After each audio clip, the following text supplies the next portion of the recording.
NDTV के ऊपर जो आज आप ये डिबेट रख रहे हैं, वाकई ये डिबेट बहुत जरूरी थी समाज के अंदर। राजस्थान के 8 करोड़ मतदाता, राजस्थान के तमाम मतदाता जिन्होंने राजस्थान में 25 सांसद भारतीय जनता पार्टी को जिता के भेजे थे, जिनमें से एक सांसद को तो इन्होंने पहले ही बस से उतार दिया और बाकी 24 में से 7 सांसद अब बस में उतर गए हैं। और उनमें से एक सांसद जो कानून से बढ़ के भारतीय जनता पार्टी है, उस बात को प्रमाणित कर रहे हैं, साबित कर रहे हैं। भारतीय जनता पार्टी कानून से बढ़ के है, भारतीय जनता पार्टी निर्वाचन आयोग से बढ़कर है, Bharatiya Janata party ED, CBI और इनकम टैक्स से बढ़कर है। ये बात आज एक सांसद महोदय अपने बयान में कह रहे हैं कि 1440 जिस बूथ पर है, अपने को 1450 वोट डालना है और निर्वाचन आयोग को भी चक्कर में डालना है। राजस्थान की जनता बहुत वो तो कह रहे हैं कि हम वोटिंग परसेंटेज बढ़ाने के लिए एक नजीर के तौर पर कह रहे थे कि चलिए 1450 में आपको 1440 में बेशक वोट हो, लेकिन आपको 50 डालने हैं।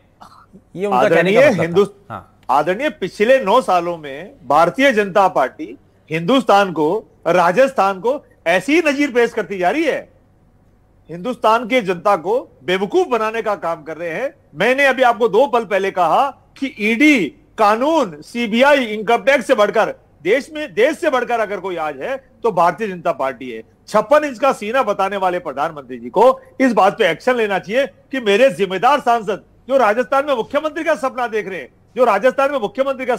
रहे हैं, और इतने छोटे बयान दे रहे हैं और साथ में फिर उनके प्रवक्ता और उनको सपोर्ट कर रहे हैं। मैं आपके चैनल में भारतीय जनता पार्टी के वरिष्ठ नेताओं से अपील करता हूं, भारतीय जनता पार्टी के राष्ट्रीय अध्यक्ष से अपील करता हूं, गृह मंत्री से अपील करता हूं और हमारे देश के प्रधानमंत्री जो यशस्वी प्रधानमंत्री है, देश के दुनिया के ताकतवर प्रधानमंत्री है, उनसे अपील करता हूं कि ऐसे सांसद को तुरंत से तुरंत बर्खास्त किया जाए लोकसभा से, ताकि वो कम से कम चुनाव आयोग से तो ऊपर नहीं हो। 1440 वोट किसी बूथ पर हो और वो 1450 के लिए कह रहे हैं और कह रहे हैं कि चुनाव आयोग को भी चक्कर में डाल दो। बीजेपी के प्रवक्ता तो ये भी आरोप लगा रहे हैं सर कि तुष्टीकरण की राजनीति तो कांग्रेस करती आ रही है, दूसरी पार्टियां करती आ रही हैं। अगर वो भी बयान देते हैं और हमने अगर वोट परसेंटेज बढ़ाने के लिए अगर कह दिया तो उसमें गलत कर दिया। आदरणीय, भारतीय जनता पार्टी पहले हिमाचल में हार के आई, फिर उसके बाद कर्नाटक में हारी और राजस्थान के साथ साथ बाकी होने वाले 4 राज्यों के, टोटल 5 राज्यों के चुनाव में हारने जा रही है।